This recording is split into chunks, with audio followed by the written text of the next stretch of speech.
السلام علیکم ورحمۃ اللہ وبرکاتہ۔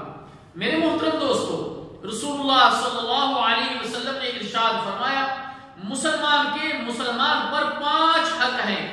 نمبر 1 سلام کا جواب دینا، نمبر 2 مریض کی عیادت کے لیے جانا، نمبر 3 جنازے کے ساتھ جانا، نمبر 4 دعوت کو قبول کرنا، نمبر 5 چھینکنے والے کا جواب دینا جبکہ وہ الحمدللہ کہے۔